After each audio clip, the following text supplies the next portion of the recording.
नमस्कार दोस्तों, मैं हूं दीपक सिंह, दैनिक सवेरा समाचार से।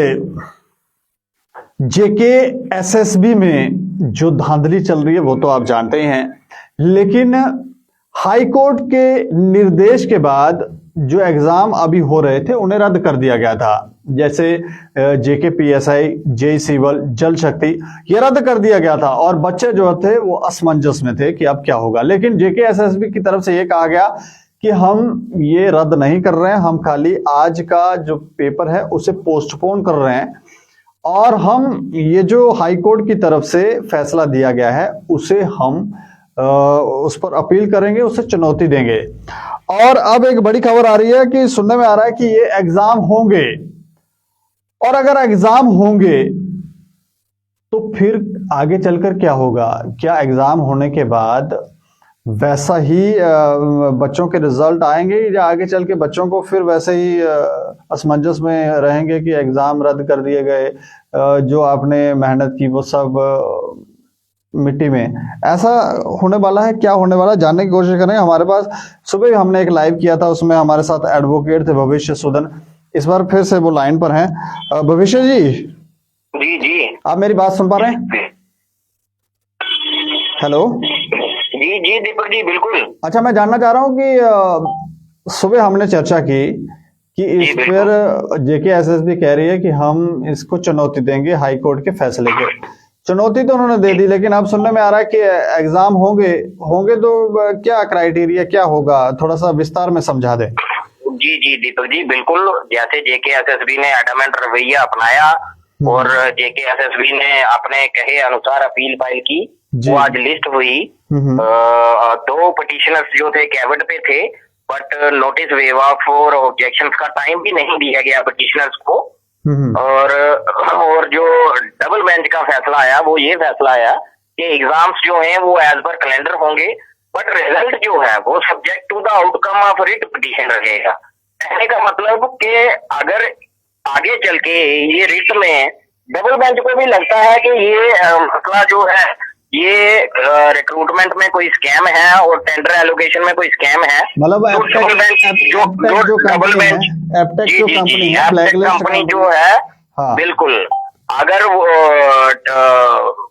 जो डबल बेंच को लगेगा और जो ऑब्जेक्शन फाइल करके जब हमें मौका दिया जाएगा बहस का, उसके बाद अगर ये सिंगल बेंच की जजमेंट अपहोल्ड होती है, सिंगल बेंच ने जो परीक्षाएं रद्द कर दी थी वही फैसले पे, उसी नतीजे पे अगर डबल बेंच भी आता है तो ये रिक्रूटमेंट सारी स्क्रैप हो जाएगी और जो एक्सरसाइज है वो फर्टाइल रहेगी और जो खर्चा हुआ है पब्लिक का, बच्चों का, एडमिनिस्ट्रेशन का, वो वेस्टेज ऑफ मनी ही समझो उसको।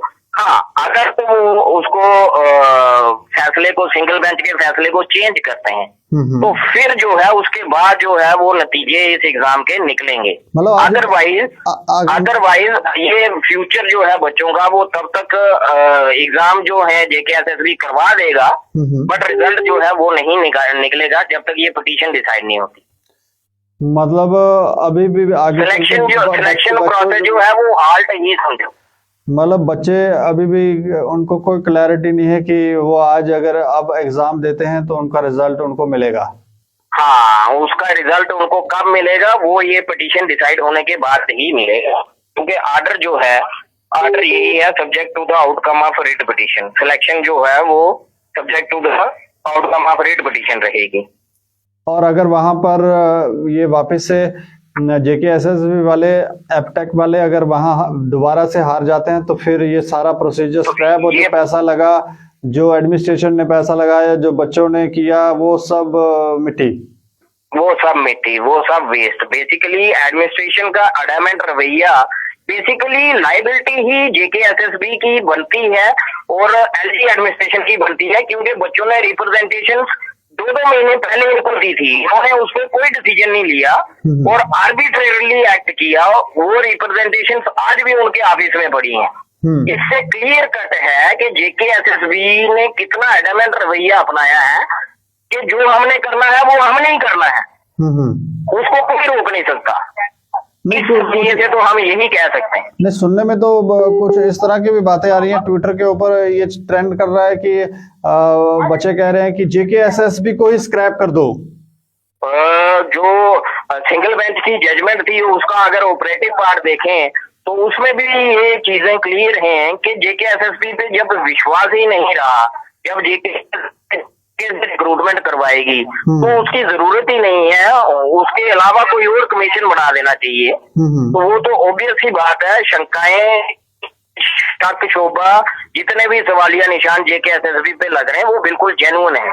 क्योंकि जेन्युइन में इसलिए भी कह रहा हूं कि अगर किसी के पास कोई ग्रीवेंसेस आते हैं तो उन ग्रीवेंसेस को विद इन टाइम फ्रेम उनको डिसाइड करना चाहिए। और जब ये बच्चे एक्सपीरियंस ने जब जेकेएसएसबी को लिखा तो जेकेएसएसबी को एटलीस्ट शर्म करके इतनी लाइबिलिटी और रिस्पॉन्सिबिलिटी से एक्ट करना चाहिए था कि एटलीस्ट उसको रिप्रेजेंटेशन को या एक्सेप्ट करो या रिजेक्ट करो। अब उन्होंने डिसाइड इसलिए नहीं किया, अगर एक्सेप्ट करते हैं तो भी रीजन देने, अगर रिजेक्ट करते हैं तो भी रीजन देने, रीजन उनके पास जो है वो दे नहीं सकते। अब उन्होंने जो भी उनके रीजन थे वो मेंशन कर नहीं सकते। अगर तो कोई लीगल रीजन होता तो उन्होंने वो रीजन देना था, बट रीजन उनके पास ना एक्सेप्ट का कोई है ना रिजेक्ट करने का कोई है। इस वजह से उन्होंने बच्चों के साथ और अल्टीमेटली क्लास में कोर्ट आना पड़ा। तो अभी तक का जो रहा, सिंगल बेंच ने वो सारी चीजों को ध्यान में रखा, डिवीजन बेंच भी इसको ध्यान में रखेगा। तभी उन्होंने एज ए इंटरिम रिलीफ जो दिया है वो ये दिया है कि इस रिक्रूटमेंट का फाइनल डिसीजन जो है जब ये रिट पिटीशन डिसाइड होगी उसके बाद ही आप कोई नतीजा उस पर लेंगे। एग्जाम्स जो है वो आप करवा सकते हैं। चलिए, शुक्रिया हमें जानकारी देने के लिए। ओके भाई साहब। तो ये देखिए, एक बड़ी खबर है और सीधे सीधे डिवीजन बेंच ने तो ये कहा है कि उन्होंने सुना नहीं, उन्होंने कहा कि आप एग्जाम ले सकते हैं। लेकिन जो सिंगल बेंच की तरफ से फैसला दिया गया है अगर वही रहा तो फिर जो एग्जाम दिए गए, जो बच्चे अब एग्जाम देंगे, जो पैसा खर्च होगा वो सब वो किसी खाते में आएगा नहीं। वो नुकसान कौन उठाएगा, क्या होगा? लेकिन ये जरूर है कि एग्जाम होंगे, एज पर कैलेंडर होंगे। इस खबर के ऊपर आप अपनी राय भी रखें और देखते रहें दैनिक समाचार। मुझे और मेरे सहयोगी राजीव गुप्ता को दे इजाजत। नमस्कार।